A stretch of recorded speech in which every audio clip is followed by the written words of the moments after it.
हम हमारा topic continue करते हैं। हम पढ़ रहे थे कैश बुक। अब कैश बुक में हमने क्या पढ़ा? कैश बुक में हमने 3 टाइप की कैश बुक पढ़ी, single column cash book, double column cash book और ट्रिपल कॉलम कैश बुक। तो आज हम क्या करेंगे? सिंपल कॉलम कैश बुक का ही, सिंगल कॉलम कैश बुक यानी सिंपल कैश बुक, उसका आज हम सेकंड क्वेश्चन करेंगे। तो कैश बुक के लिए मैंने आपको बताया था कितने कॉलम बनाएंगे हम?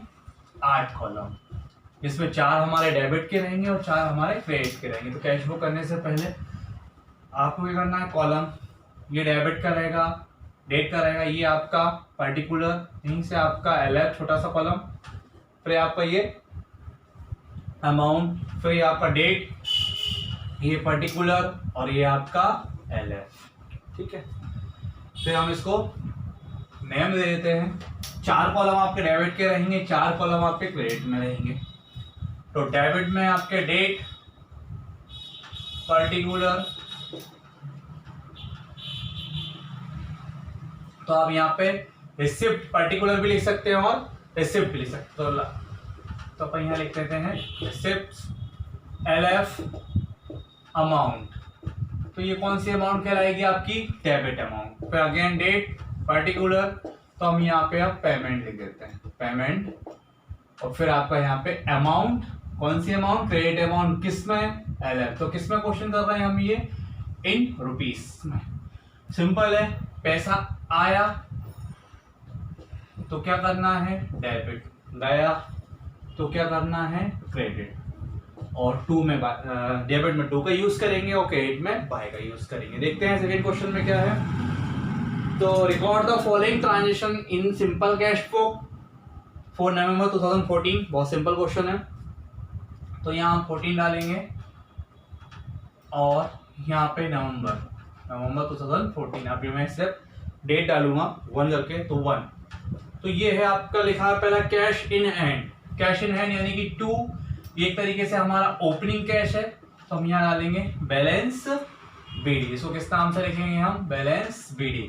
तो यहाँ हम कोष्टक में लिख सकते हैं ओपनिंग बैलेंस। ये कौन सा बैलेंस है आपका? ओपनिंग बैलेंस 1 तारीख को था। कितना है आपका? 12,500, 12,500। फिर डेट 4, कैश पेड टू हरी। हरी को पेमेंट कर रहे हो आप, तो यहाँ डालेंगे हम हरी और यहाँ पे अमाउंट आएगा 600 रुपए। फिर आप परचेज कर रहे हो, तो आप परचेज करोगे, तो जब आप परचेज करोगे तो भी आपका पैसा जाने वाला है। तो हम यहाँ डालेंगे बाय परचेज। तो आपने परचेज लिखा, परचेज अकाउंट लिखते हैं। तो कितना है परचेज अकाउंट आपका? 800 रुपए। ठीक है, 800 हमने यहाँ लिखा। Case receive from Amit. अब केस रिसीव हो रहा है, रिसीव हो रहा है यानी हमारे पास पैसा आ रहा है। तो अब सोर्स क्या आने का? अमित। तो अमित को कर देंगे 2 अमित, तो 1960। फिर आपका 16 का सोल्ड गुड्स फॉर कैश 16 में। फिर आपका 16 लिखा, तो यहाँ डालोगे आप सेल्स। तो आपने यहाँ सेल्स लिखा, कितना है आपका सेल्स का अमाउंट है?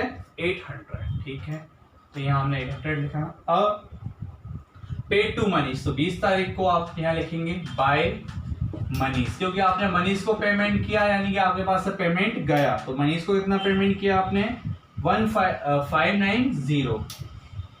फिर आपका डेट है 25 को फिर आपने कैरेज पे किया भाड़ा, तो कैरेज, सॉरी कार्टेज, कैरेज नहीं है वो, कार्टेज। तो कार्टेज हमने दिया कितना? 100। और सैलरी आपने पेड की 31 को, तो बाय सैलरी। तो सैलरी का पेमेंट किया आपने 1000। तो salary account, cartage account, salary account ये हमें लिख लिए यहाँ पे, हमने यहाँ सेल्स अकाउंट पे लिख लिया। ठीक है, अब क्या करना है आपको? ये जोड़ना है और इसमें से क्रेडिट का माइनस करना है। तो इसकी हम कैलकुलेशन करते हैं। तो ये तो आएगा आपका 06251। ये तो आया डेबिट का, इसमें से आपको क्रेडिट का माइनस करना। तो यहाँ पे भी टोटल सेम ही आएगा। कितना आएगा? 15260। ठीक है, तो 15260 ये तो डेबिट का आया। अब क्रेडिट का करते हैं 0909, ओके 07121, ये डेबिट का और ये क्रेडिट का, तो ऑलवेज डेबिट बैलेंस ही आएगा। अब नवंबर है तो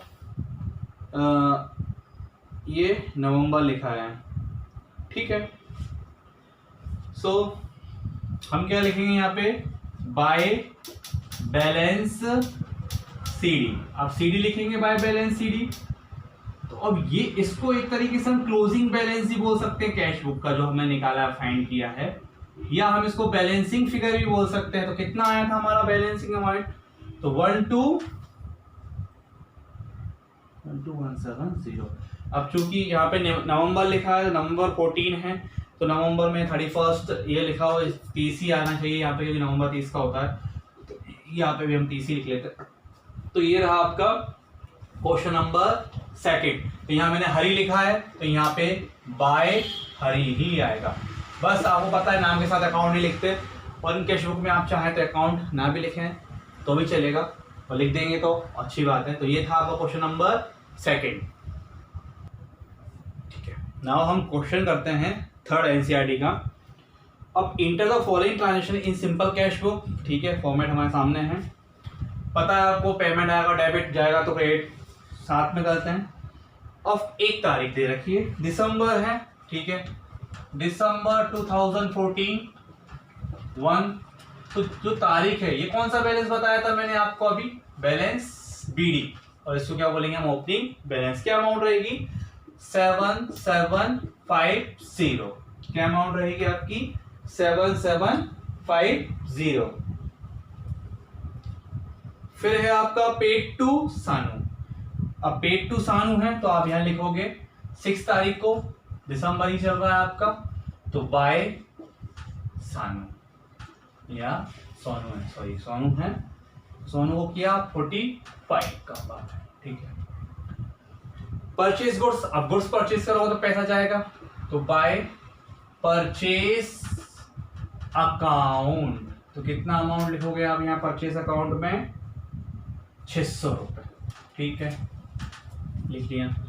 फिर आपका केस रिसीव फॉर प्रकाश। अब प्रकाश से केस रिसीव्ड हो रहा है आपका, तो 15 में, तो यहां डालोगे टू प्रकाश। अब प्रकाश लिख दिया हमने। अब प्रकाश से हो रहा है 960, हमें प्रकाश से मिल रहा है। केस सेल, अब केस सेल करोगे तो भी आपके पास पैसा आना है, तो 2 सेल्स, तो हम यहां लिख देंगे 2 सेल्स। क्या लिखेंगे, 2 सेल्स, 2 सेल्स लिखा, तो यहां सेल्स अकाउंट कितना, 5, ओके। फिर 25 को पेड टू एस कुमार, ठीक है, 25 पेड कर रहे हैं, पैसा जा रहा है एस कुमार, 1200 रुपए। अब 30 को ही आप पेमेंट कर रहे हैं, तो बाय रेंट, रेंट दे रहे हो तो पेमेंट कर रहे हो, अकाउंट, ठीक है साहब, 600 रुपए। अब क्या करना है आपको, सिंपल है, डेबिट का टोटल लगाना है, डेबिट के टोटल में से क्रेडिट का टोटल माइनस कर देंगे, तो आपका जो भी आएगा आंसर आएगा 01। फिर आपका 9210, तो ये डेबिट का आया, और यहाँ पे आएगा 12,24,45, ठीक है। तो एक तरीके से आपको क्या करना है, 9210 डेबिट का आया, और 24,45 आपका क्रेडिट का आया। तो डेबिट में से हमने के, अब चूंकि यहाँ पे भी हमारा यही आएगा 9210, अब हमको ये इसके बराबर लेके आ रहा है, तो 31 तारीख को हम जो अमाउंट आएगी उसको हम किस नाम से लिखेंगे, बाय बैलेंस सीडी के नाम से हमको लिखना है, इसको हम क्या बोलेंगे, हमारा बैलेंसिंग फिगर।